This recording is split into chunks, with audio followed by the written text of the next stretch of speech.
বাংলাদেশের সমস্ত গণতান্ত্রিক অপরাপর দলকে নিষিদ্ধ করে বাকশাল কায়েম করেছিলেন।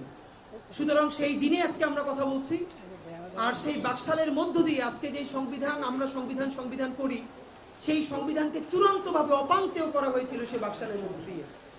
সুতরাং আপনাদের সাথে আমরা কয়েকটা ব্যাপার প্রথমতই জানাতে চাই। আপনারা জানেন দেশের মধ্যে বেশ কিছু ক্রাইসিস চলছিল, রাজনৈতিক সংকট চলছিল, সেনাবাহিনী, রাজনৈতিক দল, সরকার কয়েকটা মুখোমুখি অবস্থানে চলে গিয়েছিল। আমরা নিজেরাও প্রত্যাশা করেছিলাম তখন যে রাজনৈতিক দলগুলোর সাথে সরকারের একটা সমঝোতা তৈরি হবে, এবং আমরা খুবই আশাবাদী হয়েছি।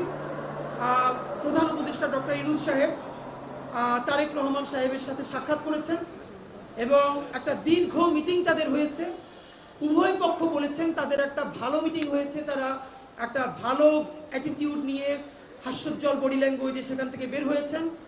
প্রথমত বাংলাদেশের স্বাধীনতার সার্বভৌমত্বের অতন্ত্র প্রহরী বাংলাদেশের সকল জনগণ নিশ্চয়ই এটা দেখে খুশি হয়েছে যে ভারত এবং অপরাপর অন্য সকল শত্রু দেশ চেয়েছিল যাতে বাংলাদেশের রাজনৈতিক শক্তিগুলো বিভাজিত হয়ে যায়, এই সরকার যাতে কোনোভাবে আর ফাংশন করতে না পারে। সুতরাং এখানে একটি পরাজয় হয়েছে বাংলাদেশের বিরুদ্ধে যে সমস্ত অপশক্তি আছে। তা আমরা প্রথমত ডক্টর ইউনূস সাহেব এবং বিএনপির পক্ষ থেকে তারেক রহমান সাহেব থেকে শুরু করে এইটাকে এগিয়ে নেওয়ার জন্য বাংলাদেশের যেসব বন্ধু অন্যান্য রাষ্ট্র হেল্প করেছেন তাদেরকে আমরা ধন্যবাদ জানাই। একই সাথে এখানে আমাদের বেশ কিছু হতাশা আছে, সেটা আপনাদেরকে জানাতে চাই। প্রথমত দেখুন, ডক্টর ইউনূস সাহেব এবং তার সরকার এই রক্তের উপর দিয়ে, জুলাইয়ের রক্তের উপর দিয়ে, শহীদদের রক্তের ম্যান্ডেট নিয়ে তিনি ক্ষমতায় এসেছেন এবং তার অনেক উপদেষ্টা বারবারই বলেছেন শুধুই একটা নির্বাচন করার জন্য তারা ক্ষমতা নেন নাই। আমরা বলছি শুধুই একটা নির্বাচন করবার জন্যই আমরা তাদেরকে এত রক্তের মধ্য দিয়ে ক্ষমতায় বসাই নাই। আমরা তাদেরকে বসিয়েছিলাম সেই পুরনো বন্দোবস্ত ভেঙে। আপনাদের কি মনে হয় এই ঢাকা বিশ্ববিদ্যালয়ে যেদিন সকল ছাত্রকে হল থেকে বের করে দেওয়া হয়েছে, আন্দোলন মরে গেছে, সবাই চক্ষু বন্ধ করে বাড়ি ফিরে গেছে, সেই আন্দোলনের বাঁশের কেল্লা হয়ে প্রাইভেট বিশ্ববিদ্যালয় পরের দিন যেভাবে রুখে দাঁড়িয়েছে, এই আন্দোলনের দ্বিতীয় শক্তি মানে দ্বিতীয় প্রাণ ফিরিয়ে দিয়েছিল সেই প্রাইভেট বিশ্ববিদ্যালয়। আজকে প্রশ্ন করতে চাই, প্রাইভেট বিশ্ববিদ্যালয়ের কয়জন শিক্ষার্থী জীবনে বিসিএস পরীক্ষা দেয় বা সরকারি পরীক্ষা দেয় যে তাদের কোটার জন্য নামতে হবে? প্রাইভেট বিশ্ববিদ্যালয়ের কোন শিক্ষার্থী এই কোটার জন্য নামেন নাই। তারপরে বাংলাদেশের হাজার হাজার লাখ লাখ কোটি কোটি জনতা তারা এই কোটা চেনে না, তার জন্য নামে নাই। এবং তারা শুধু এই আন্দোলনের জন্য বা হাসিনাকে উৎখাতের জন্য নামে নাই, তারা নেমেছে এমন একটা ফ্যাসিবাদী শক্তি, যেই শক্তি তাকে ন্যূনতম মানুষ হিসেবে বেঁচে থাকার মর্যাদা দেয় না, তাকে গুম করে, খুন করে, রোজা অবস্থায় ধর্ষণ করে, আয়না ঘরে নেয়, তার জমানটাকে কেড়ে নেয়। এই বিরুদ্ধে সে বারবার লড়তে চেয়েছে, সে চূড়ান্ত কোনোভাবে ডাক পায় নাই। সেই ছাত্র জনতাকে দেখেছে নেমেছে, এই সুযোগে সে রাজপথে নেমে এসেছে। সে শুধুই একটা ক্ষমতার পালাবদল করবার জন্য হাসিনাকে হটিয়ে আমাকে বা আপনাকে অপরাপর অন্য কাউকে প্রধানমন্ত্রী বা দলে ক্ষমতায় আনার জন্য সে জীবন দেয় নাই। সুতরাং আমাদের স্পষ্ট দাবি, এই কথা বলবার পরে যদি আপনারা আমাদেরকে কেউ বলেন আমরা নির্বাচন চাই না, তাহলে আপনি হয়তো মূর্খ অথবা আপনি জ্ঞান পাপী। কারণ নির্বাচন ছাড়া বিকল্প নাই। নির্বাচিত সরকার আমাদের লাগবেই লাগবে, কিন্তু সেটা কেমন নির্বাচন? আমরা কি সেই নির্বাচন দেখতে চাই যে জেডিসিরা রাতের আধারে দিনের ব্যালট ভরে রেখেছে, তারাই তো এখন আবার রিটার্নিং কর্মকর্তা হবে? আপনি বলেন 64 জেলায় কয়জন ডিসি পরিবর্তন হয়েছে? আইদার তাকে ডিসি থেকে এখন আবার সচিবালয় আনা হয়েছে, সচিবালয়ের সেই সব কুশীলবদেরকে এখন আবার ডিসি বানানো হয়েছে। আমলাতন্ত্রের মধ্যে আমরা কোন সংস্কার করেছি? যেই ডিসি, যেই এসপি শত শত কোটি টাকা খেয়ে আমেরিকায় বাড়ি করেছে, কানাডায় করেছে, বেগমপাড়ায় বাড়ি কিনেছে, তারা এখন আবার রিটার্নিং কর্মকর্তা হবে। এবং যার কাছ থেকে টাকা নিয়ে আবারও এমপি বানালে টাকা পাওয়া যাবে, তাকে এমপি বানিয়ে দিবে। এমন একটা নির্বাচন কি আমরা চাই? না। আমরা ইতিহাসের নিরিখে শেখ মুজিব ক্ষমতায় আসার পর বাংলাদেশের সব থেকে কলঙ্কিত নির্বাচন হয়েছিল স্বাধীনতার পরেরটা। এইটা নায়ক ফারুক পর্যন্ত বলেছে, হেসে হেসে তারা 5-6-এ পরে তারা আনন্দ নিয়ে ভোট দেয়। কত বড় নির্লজ্জ জাতি! 5-এ পরে ভোট দেয়, তা আবার গর্ব করে। এই হলো তাদের 71-এর চেতনা। এই 71-এর চেতনা বিক্রি করে যারা বাংলাদেশকে বিক্রি করে দিয়েছিল, বাংলাদেশের জনগণ তাদের বিরুদ্ধে যুদ্ধে নেমেছিল। সেই যুদ্ধে নেমেছে একটা নির্বাচনের জন্য নয়। আমাদের গণতান্ত্রিক প্রক্রিয়ায় উত্তরণ করতে হবে, তবে সেটা বাংলাদেশের ইতিহাসের সবথেকে সুন্দরতম নির্বাচনের মাধ্যমে। আমরা আপনাদেরকে একটা কথা জানাতে চাই, এই বৈঠকে নির্বাচন নিয়ে একটা রোডম্যাপ হলো, খুবই দারুণ। তারেক রহমান সাহেবেরা বলেছিলেন ডিসেম্বরে, ইউনূস সাহেব বলেছিলেন এপ্রিলে, তারা উভয়ে ইগো ছেড়ে ফেব্রুয়ারির একটা ডেট নিলেন। আমরা যতদূর জানতে পেরেছি 12 ফেব্রুয়ারি হয়তো জাতীয় নির্বাচন হবে। তো জাতীয় নির্বাচন হলে তার কমপক্ষে 3 মাস আগে তফসিল হবে এবং এখন থেকে এই নির্বাচনী ডামাডোল বাজতে শুরু করবে। আপনারা মিডিয়ার ভাইয়েরা আজকে যারা এখানে জুলাইয়ের সনদের কথা শুনতে আসছেন, আপনারা 2 মাস পর আসবেন না, কারণ তখন আপনারা সারা দেশে নির্বাচনী ক্যাম্পেইনে প্রচারণা শুরু হয়ে যাবেন। তো আপনাদের মধ্যে যেই সাংবাদিক জুলাইকে কভার করতে গিয়ে বুলেট বিদ্ধ হয়েছেন, আপনার ক্যামেরা ভেঙে ফেলেছে, আপনি চাকরিচ্যুত হয়েছেন, আপনার সেই রাষ্ট্রের মালিকানা কোথায়? আপনার রাষ্ট্রের মালিকানা কোথায় যাবে? সুতরাং আমাদের একটাই কথা, এখানে যেভাবে নির্বাচনের রোডম্যাপ ঘোষিত হয়েছে আমরা খুবই খুশি, আমরা গণতান্ত্রিক পথে যাচ্ছি, কিন্তু তার সাথে সাথে আমাদের বিচারের রোডম্যাপ কোথায়? আমাদের মৌলিক সংস্কারের রোডম্যাপ কোথায়? খুনি হাসিনার কেবল ট্রায়াল শুরু হয়েছে, শত শত হাজার হাজার গুন্ডাগুলো বিদেশে বসে মৌজ করে, দেখেন কি ভয়াবহ ব্যাপার। বাংলাদেশের হাজার হাজার কোটি টাকা পাচার করে ইংল্যান্ডে নিয়ে গেছে, ডক্টর ইউনূস বিদেশ যাচ্ছেন, সেখানে তার বিরুদ্ধে মিছিল করছে, টাকাগুলো ফিরিয়ে আনা যাচ্ছে না। এই হলো এখন পর্যন্ত তাদের ইকোনমিক সোর্স। আপনি তাদের আর্থিক শক্তিতে ভাঙতে পারেন নাই, অর্থ উদ্ধার করতে পারেন নাই, এখন পর্যন্ত একটা গণহত্যাকারীর বিচার করতে পারেন নাই। তার আগে আপনি নির্বাচনের ট্রেন ছেড়ে দিবেন, তাহলে এই 1500 শহীদের রক্তের সাথে, তার বাবা মার সাথে আপনি কিভাবে মুখ দেখাবেন বলেন? শুনেন, মনে রাখেন, মির্জাফর বিজয়ী হয়েছিল, কিন্তু মির্জাফরের কবরে মানুষ থুতু দেয়, কেউ গোলাপ দেয় না। লড়তে লড়তে আমাদের হাজী শরিয়তুল্লাহ, হাজী তিতুমির, আমাদের মঙ্গল পাণ্ডে, সূর্য সেনেরা, প্রীতিলতারা, তারা জীবন দিয়েছে। মনে রাখেন, জিত খালি জীবন না, লড়াইটাই জীবন। আপনারা আজকে যে সাময়িক 5 বছরের ক্ষমতার জন্য জয়ী হতে চান, আল্লাহ না করুক যদি জুলাইয়ের গাদ্দার হিসেবে বিবেচিত হন, আপনাদের কবরে গণমানুষ দিয়ে থুতু নিক্ষেপ করে আসবে। আর যদি জনতার পক্ষে থেকে লড়াই করতে করতে ভারতীয় আধিপত্যবাদের কাছে হেরেও যান, মরেও যান, আল্লাহ রাসূলে বিশ্বাস করলে শহীদ হিসেবে কবুল হবেন। যদি অন্য ধর্মের হন, সারা জীবন আপনি আমাদের প্রীতিলতা সূর্য সেনদের মতো আমাদের কাছে সেলিব্রেটেড হবেন। সুতরাং সিদ্ধান্ত নিন আপনি কার পক্ষে যাবেন। ভাইরা আমার, আপনাদেরকে একটা কথা জানাই, নির্বাচন নিয়ে কোনো রোডম্যাপ যে তারিখটা হয়েছে, এমনকি এই নির্বাচন কোন পদ্ধতিতে হবে তাও বলা হয় নাই। আমরা কি সেই আগের মতো 300 আসন, যেখানে মমতাজের মতো মানুষ গিয়া, আপনারা জানেন কিনা, এই এশিয়ার সব থেকে এক্সপেন্সিভ পার্লামেন্ট কিন্তু বাংলাদেশের সংসদ। ভারত এবং এমন এমন অপর সকল সংসদেও প্রতি মিনিটে এত টাকা খরচ হয় না, এর মেইনটেনেন্স কস্ট এত। আর সেই সংসদে বৈশা গান গায়। খালেদা জিয়ার জন্ম ঠিক নাই, বাপের নাম মায়ের নাম জানে না, সেইটা মমতাজ ওইখানে বসে বলে, আর হাসিনা পিঠ চাপড়ায়, টেবিল চাপড়ায়। আর সেই সংসদে আমরা কি সেইভাবেই ফিরবো? বিএনপি ভাইরা কি করে, কি বলে কি? আজকে যাদের তুমুল আন্দোলন করে কথা যেমন রাষ্ট্র সংস্কার করতে হবে, এই মমতাজদের মতো নর্দমার কীট যেন আর কোনোদিন সংসদের আশেপাশেও যেতে না পারে। আপনি সেই সংস্কার না করে কাদেরকে নিবেন? আবার সেই 8 পাস মাস্তানটা যে ভোট দখল করে 45,000-এর বেশি কেন্দ্র আছে, শহরের কেন্দ্রগুলো পুলিশ পাহারা দিবে। ভাই, প্রত্যেকটা টিভি ক্যামেরা, আপনারা বলেন আপনাদের প্রত্যেকটা টিভি সেন্টারে কয় হাজার ক্যামেরা আছে? 500, 1000? 45,000 কেন্দ্রের বেশি যদি কেন্দ্র থাকে, আপনাদের 45,000 ক্যামেরা আছে, 46,000 ক্যামেরা আছে, সাংবাদিক আছে।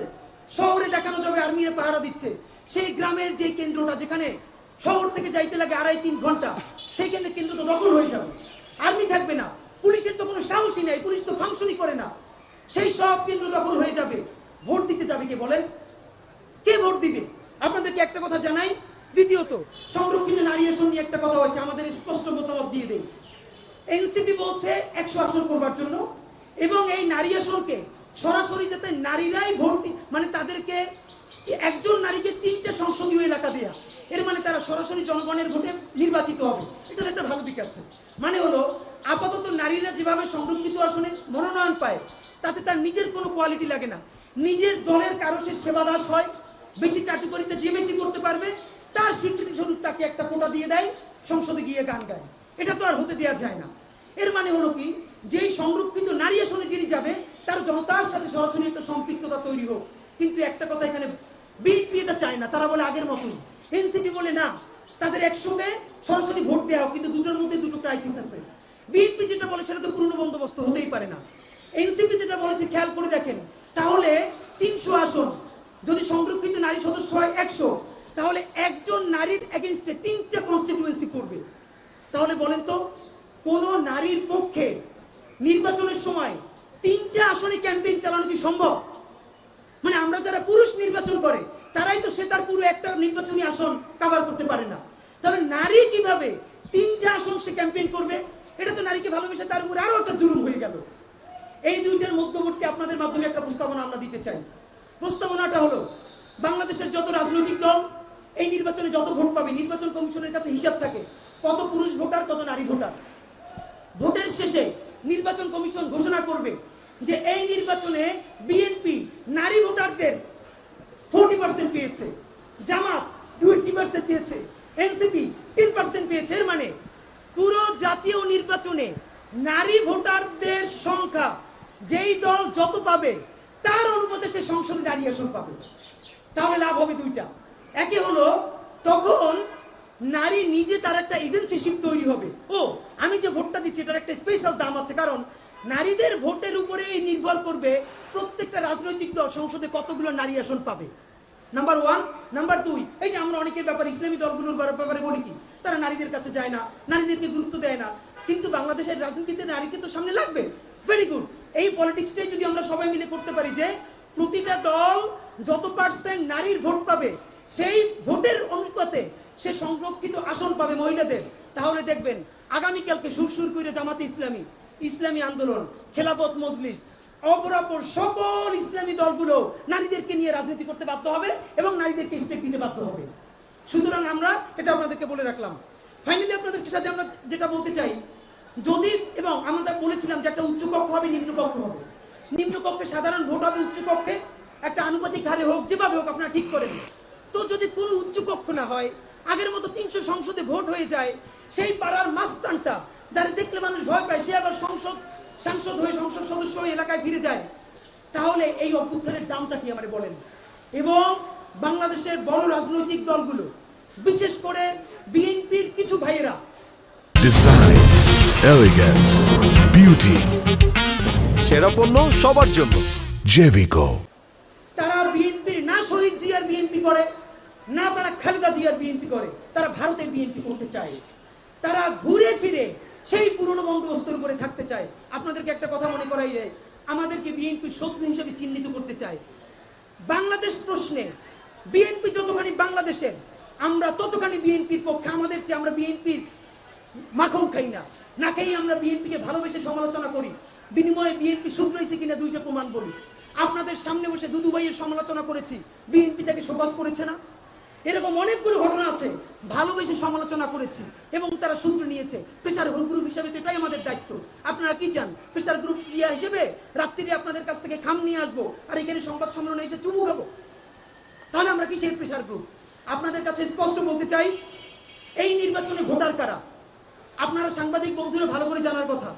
এখন পর্যন্ত হালনাগাদ হয় নাই। 2018 নির্বাচনে যে হালনাগাদ হয়েছে তাতে টোটাল ভোটের 18 থেকে 29 যাদের বয়স, এটা খুব মনে রাখা দরকার আমাদের। বিএনপি, জামাত ইসলামী, অপরাপর রাজনৈতিক দল, আপনাদেরকে আমরা এখন হুমকি দিব, মনে রাখবেন। এই জুলাই গণ অভ্যুত্থান রাজনৈতিক দল সাথে ছিল, কোনো রাজনৈতিক দলের নেতৃত্ব হয় নাই। ছাত্ররা মাঠে নেমেছে আর বাংলাদেশের মানুষ নিজেই আন্দোলন করেছে। আন্দোলনের নেতৃত্বে ছিল তরুণরা, যাদের বয়স মূলত 18 থেকে 29 প্রধানত। বর্তমানে বাংলাদেশে ভোটারদের মধ্যে 18 থেকে 29 এই বয়স সীমা ভোটার হলো 3,62,00,000। আপনাদেরকে মনে করিয়ে দেই, বর্তমানে বাংলাদেশে ভোটার তালিকায় যেটা হালনাগাদ হবে সেই অনুযায়ী কাছাকাছি, একদম কনফ্লিক্ট ফিগার বলছি না, ভোটারের মধ্যে 18 থেকে 29 বছর এই বয়স সীমার মধ্যে ভোটার হলো 3,62,00,000। মানে পুরো ভোটের 33%, মানে 3 ভাগের 1 ভাগ। আরেকটু যদি বাড়াই বলি, এখন বর্তমানে যারা সংস্কার চায়, যারা আগের পুরনো ফ্যাসিবাদ চায় না, দেখবেন এরা ম্যাক্সিমাম 40-এর নিচের বয়সের মানুষ। 40-এর উপরে যাদের বয়স হয়েছে তারা চ্যালেঞ্জ নিতে ভয় পায়, তারা আগের অসততার মধ্যে ডুবে থাকতে চায়। 18 থেকে 40 বছর যারা সংস্কার চায়, এদের ভোটার সংখ্যা 7,50,00,000 15 লক্ষ। আপনাদেরকে মনে করিয়ে দেই, 18 থেকে 40 যারা তরুণ এবং তরুণের পরে যুবক, যারা সংস্কার চায়, নতুন দেশ চায়, স্বাধীনতা সার্বভৌমত্ব চায়, ভোটার সংখ্যায় তারা 7,15,00,000। এর মানে পুরো ভোটের 55%। এবার আপনাদেরকে মনে করিয়ে দেই, লাখ লাখ মানুষ লইয়ে বিএনপি মিছিল করে, জামাত শোডাউন করে। শোনেন, আপনারা যখন মিছিল ডাকেন উপজেলা ইউনিয়ন থেকে শুরু করে ঢাকা এসে ভরে যায়, কিন্তু এইটাই কিন্তু সারা বাংলাদেশের 18 কোটি জনগণ না। 18 কোটি কিন্তু জনগণ সেই যে এখন অফিস করে, আপনার ইলেকশন হচ্ছে না, কিছু দেখে না, এই সংবাদ সম্মেলনটা দেখে। ভোটের নির্বাচন হইলে যদি ভোটের সুষ্ঠু পরিবেশ হয়, জায়গা মতো গিয়ে ভোটটা দিয়ে দিবে। আর যদি দেখে আগের মতো নির্বাচন হয়, ভোটের কপালে ঝাড়ু মাইরা অফিস করে বসে থাকবে। কেমন নির্বাচন চান? আওয়ামী লীগের মতো একটা নির্বাচন? খালি যারা বিএনপি করে, খালি যারা জামাত করে, খালি যারা ইসলামী আন্দোলন করে, আপনারা রাজনৈতিক কর্মীরাই গিয়ে ভোট দিয়ে একটা দল বানাই ফেলবেন? করেন। তাহলে এই যে 55% যাদের কথা বললাম, এরা কেউ আপনাদেরকে ভোটও দিতে যাবে না, কেন্দ্রেও যাবে না। আর যদি চান না, এই ভোট দেওয়ার জন্য প্রবাসীরা মুখেই আছে, প্রবাসীরা ভোট দিতে চায়। অনেক প্রবাসী বন্ধুরা আমাদেরকে বলেছে, দেশে ভালো ইলেকশন হলে ইলেকশনকে সেলিব্রেট করার জন্য পরিবার নিয়ে বাড়ি ফিরবে, যারা 15 বছরও বাড়ি ফিরে নাই।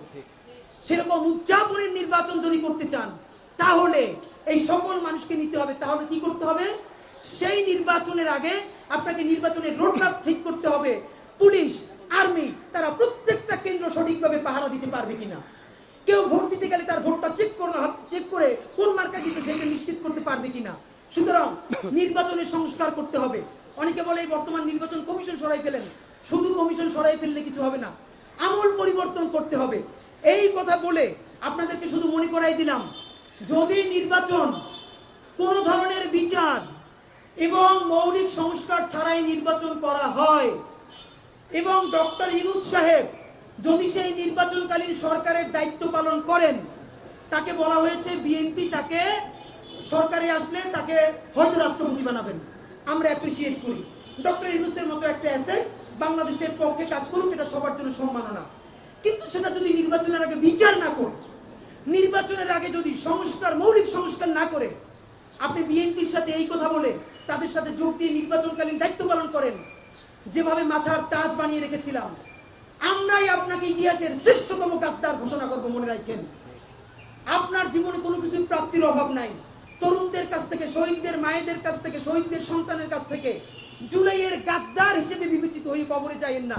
আল্লাহর ওয়াস্তে আপনার হাতে পায়ে ধরে বিএনপির ভাইরা, যেই শহীদ জিয়া বাকশালের পর নতুন গণতন্ত্র ফিরে আনছে, যেই খালেদা জিয়া 91-তে শুধু ভারত বাংলাদেশ নিয়ে যাবে এই সত্য কথা বইলা তুমুল ভোটে নির্বাচিত হয়েছে, সেই জিয়ার দল, সেই খালেদা জিয়ার দল বিএনপি আজকে সংস্কারের পক্ষে যদি কথা না বলে, আজকে বিচারের পক্ষে বড় মিছিলটা না করে, তাহলে আমরা সেই বিএনপিকে বলতে চাই, মনে রাখেন, অভ্যুত্থান শুরু হয়েছে, অভ্যুত্থান শেষ হয় নাই।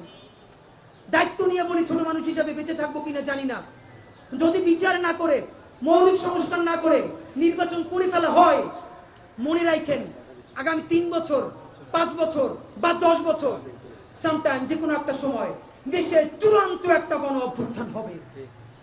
সেই গণ অভ্যুত্থানের নেতৃত্ব দিবে এই হাজার হাজার শহীদের বাবা মায়েরা, আহত যোদ্ধারা, এবং আমাদের মতো যাদের হৃদয়ে রক্তক্ষরণ হয়েছে কোটি কোটি জনগণ, যারা বিএনপিও করে না, জামাতও করে না, কোন দল করে না, তারা খালি বাংলাদেশ করে। আর আমার আফসোস, সেই প্রতিরোধটা যদি শহীদ জিয়ার দল, বেগম খালেদা জিয়ার দল, বিএনপি যদি জনতার প্রতিরোধের মুখে পড়ে, আমাদের আফসোসের শেষ নাই। বিএনপি পায়ে ধরে বলি, জনতার প্রতিরোধের মুখের শিকার হইয়েন না। আওয়ামী লীগের চেয়ে বেশি শক্তি কোনোদিন বিএনপির নাই। বিএনপির শক্তি খালি মানুষের ভালোবাসা। সেই আওয়ামী লীগ বাংলাদেশে টিকে তো থাকতে পারে নাই, পালাইছে।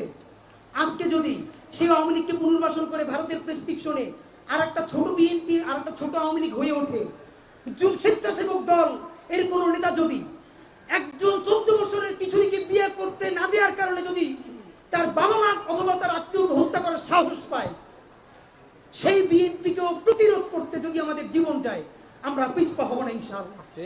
ভারতের সাথে গাদ্দারি করে যদি একই কারণে ক্ষমতায় জামাত আসে, সেই জামাতের বিরুদ্ধে তুমুল প্রতিরোধ আমরা করে তুলতে ইনশাআল্লাহ আমাদের 1 মিনিট চিন্তা করতে হবে না। বন্ধুরা আমার, সবাইকে বলতে চাই, যদি এই বিপ্লবকে আপনারা সাথে নেন, নির্বাচন করেন, সাথে আছি। আর আমরা নির্বাচন বয়কটের ডাক দিব বলে রাখলাম। কেমন না, নির্বাচন কেন্দ্রে হামলা করব, সামনেও গিয়ে দাঁড়াবো না। এই যে 7,55,00,000, এদের মধ্যে কত পার্সেন্ট আপনাদের বিএনপি বা জামাতের? সর্বোচ্চ 5% যারা অ্যাক্টিভলি বিএনপি বা জামাত করে। 1 কোটি, তবু তো 5 কোটি। এই 5 কোটি মানুষ ক্ষোভে, দুঃখে, অভিমানে কেউ কেন্দ্রে যাবে না। নিজেদের নিজের কেন্দ্র নিজেরা করবেন, নিজেরা খাবেন। এই 5 কোটি মানুষ পরবর্তী বিপ্লব অভ্যুত্থানের প্রস্তুতি নেবে ইনশাআল্লাহ। এবার আপনাদেরকে আমরা জুলাই ঘোষণাপত্রে আমাদের স্পেসিফিক 13টা দফা আছে। এই 13 দফা ঘোষণা পড়ে আপনাদেরকে শোনাতে চাই, মনে রাখতে চাই। এই 13টা দফা জুলাই সনদে থাকতে হবে, এটা আমরা বলছি না, মানে এটাই জুলাই সনদ হবে। এই 13 দফার নিরিখে সরকারকে জুলাই সনদ প্রণয়ন করতে হবে এবং ঘোষণা করতে হবে। যদি সে ঘোষণা আগামী 25শে জুনের মধ্যে না করে, তাহলে আমরা সবার শেষে কর্মসূচি ঘোষণা করব। আমি বাংলাদেশের জুলাই জনতা এবং ছাত্র জনতার পক্ষ থেকে জুলাই সনদের বিষয়বস্তুকে ইনকিলাব মঞ্চের প্রস্তাবনা ঘোষণা করছি। 1, 1947, 1971 এবং 2024-এর ঐতিহাসিক সংগ্রাম ও এই সংগ্রামে জীবন দেয়া সকল শহীদদেরকে এই সনদে রাষ্ট্রের বীর সন্তান হিসেবে ঘোষণা করতে হবে। অনেকেই 24-এর 71-কে মুখোমুখি করতে চায়, এর চেয়ে বদমাইশি আর কিছু নাই। 47 আমাদের প্রথম আজাদী, পাকিস্তানের প্রতারণার কারণে রাষ্ট্র বানাতে পারি নাই। 71 আমাদের ঐতিহাসিক বিজয়, ভারত এবং আওয়ামী লীগের প্রতারণার কারণে রাষ্ট্র বানাতে পারি নাই। চূড়ান্ত বিজয় আমাদের 24-এ হয়েছে, আমরা এবার ইনশাআল্লাহ রাষ্ট্র বানাবো। 2, যে সকল জুলাই যোদ্ধাদের স্থায়ীভাবে অঙ্গহানি ঘটেছে তাদেরকে স্থায়ী পুনর্বাসনের ব্যবস্থা করতে হবে। আমরা আবারও বলছি, স্থায়ীভাবে অঙ্গহানি যাদের হয়েছে তাদের পুনর্বাসন করতে হবে। 3, ফ্যাসিবাদী আমলে সংগঠিত 2014, 2018 এবং 2024 এই 3 ভোটারবিহীন অবৈধ নির্বাচনকে বাতিল করে তৎকালীন নির্বাচন কমিশনের সকল সদস্য ও সংশ্লিষ্ট অন্যান্য দোষীদেরকে অতি দ্রুত বিচারের মুখোমুখি করতে হবে। 4, ফ্যাসিবাদী আমলের মন্ত্রী, এমপি ও দোষী আমলা সহ সকল রাষ্ট্রীয় কর্মকর্তা কর্মচারীদেরকে বিচারের আওতায় এনে তাদের অবৈধ পন্থায় উপার্জিত সকল সম্পদ জব্দ করে তা জুলাইয়ের শহীদ ও আহতদের কল্যাণে ব্যয় করতে হবে। 5, দেশের স্বাধীনতা, সার্বভৌমত্ব, অখণ্ডতা ও মর্যাদা রক্ষার প্রশ্নে ভারতীয় আধিপত্যবাদ সহ সকল আগ্রাসনের বিরুদ্ধে বাংলাদেশ প্রশ্নে ঐক্যবদ্ধ সকল রাজনৈতিক দল ও শক্তিসমূহকে দৃঢ় অবস্থান ঘোষণা করতে হবে। 6, রাষ্ট্রযন্ত্র কর্তৃক সংঘটিত জুলাই, পিলখানা ও শাপলা গণহত্যার বিচার নিশ্চিত করে এই গণহত্যার সাথে জড়িত দেশি বিদেশি সকল অপশক্তিকে চিহ্নিত করতে হবে। 7, রাষ্ট্র কাঠামোর এমন মৌলিক সংস্কার করতে হবে যাতে আমাদের সামাজিক সাংস্কৃতিক পরিস্থিতিতে আর কোনোদিন কোনো ফর্মে পতিত ফ্যাসিবাদ আর ফিরতে না পারে এবং ভবিষ্যতেও যেন কেউ আর স্বৈরতান্ত্রিক ক্ষমতা চর্চা করতে না পারে। 8, ঐতিহাসিক 36শে জুলাই, যেটা আগামী কয়েকদিন পরে আসছে, 5ই আগস্ট তথা ঐতিহাসিক 36শে জুলাইকে আমাদের জাতীয় মুক্তি দিবস ঘোষণা করতে হবে। আমাদের জাতীয় স্বাধীনতা দিবস আছে, বিজয় দিবস আছে, আমাদের মুক্তি ঘটে নাই। 36শে জুলাইকে আমাদের জাতীয় মুক্তি দিবস ঘোষণা করতে হবে। 9, এই সনদে ঐতিহাসিক জুলাই গণ অভ্যুত্থানের স্পিরিটের নিরিখে বৈষম্য বিরোধী, ইনসাফ ভিত্তিক কল্যাণ রাষ্ট্র বিনির্মাণের সুস্পষ্ট রূপরেখা প্রণয়ন করতে হবে। 10, সংবিধান থেকে, যেটা বর্তমান সংবিধানে অ্যাক্টিভ আছে, সংবিধান থেকে জনবিরোধী ও জুলাই সনদের সাথে সাংঘর্ষিক সকল ধারা উপধারা বাতিল করে জুলাই সনদকে সংবিধানের তফসিলে অন্তর্ভুক্ত করতে হবে।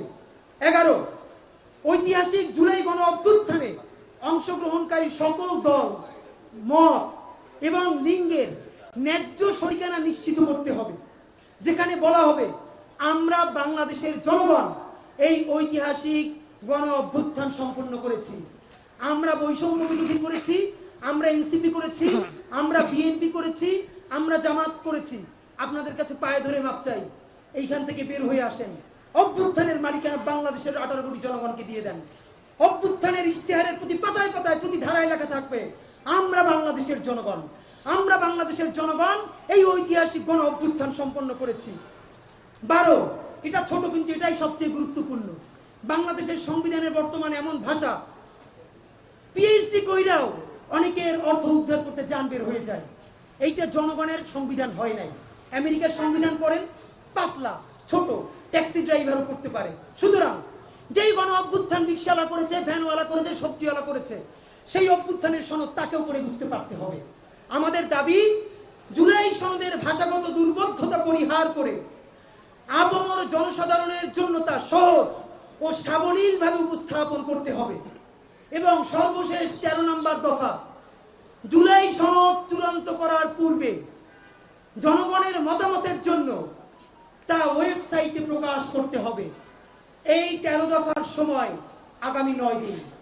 যদি আগামী 25শে জুনের মধ্যে আপনারা এই জুলাই সনদ শুধু ঘোষণা করলে হবে না, বাংলাদেশের সকল রাজনৈতিক দল এখানে স্বাক্ষর করবেন, রাষ্ট্রপতি প্রজ্ঞাপন আকারে জারি করবেন, লক্ষ লক্ষ জনতাকে ডেকে সকল রাজনৈতিক দল, আমি চাই, আমরা চাই, যেদিন এই জুলাই সনদ ঘোষণা হবে বেগম জিয়া দাঁড়ায় থাকবেন, বাংলাদেশের বেগম জিয়া, জামাতের আমির থাকবেন, শহীদদের বাবারা মায়েরা থাকবেন, শাপলা পিলখানার শহীদের সন্তানেরা থাকবেন, আমরা বাংলাদেশের মানিক মিয়া বিনোদী লক্ষ লক্ষ জনতা থাকব। সবার সামনে জুলাই সনদ ঘোষণা হবে। সকল রাজনৈতিক দল এই লক্ষ কোটি মানুষের সামনে স্বাক্ষর করবেন, ওয়াদা করবেন, কোনোদিন গাদ্দারি করবেন না, রাষ্ট্রপতি স্বাক্ষর করবেন এবং সংসদ অ্যাক্টিভ হওয়ার সাথে সাথে প্রথম সংশোধনীকেই জুলাই সনদকে স্বীকৃতি দিয়ে তফসিলের মধ্যে অন্তর্ভুক্ত করতে হবে। আগামী 25শে জুন সরকারের এই তারিখ শেষ হবে। তার মধ্যে যদি এর কোনো পদক্ষেপ সে না নেয়, যদি সে উদ্যোগ না নেয়, তাহলে আগামী 25শে জুন শাহবাগ থেকে বাংলাদেশের সকল জুলাই যোদ্ধাদেরকে নিয়ে আমরা তাদেরকে আহ্বান করছি, শাহবাগ থেকে মানিক মিয়া এভিনিউ অভিমুখে লাল মার্চ ঘোষণা করছি। আমাদের লাল জুলাই চলে এসেছে, রক্তের মাস চলে এসেছে। সুতরাং লাল জুলাইয়ের আগে জুলাই সনদের জন্য আগামী 25শে জুন শাহবাগ থেকে বিকেল 4টায় মানিক মিয়া এভিনিউ অভিমুখে জুলাই সনদ আদায়ের জন্য লাল মার্চ ঘোষণা করছি।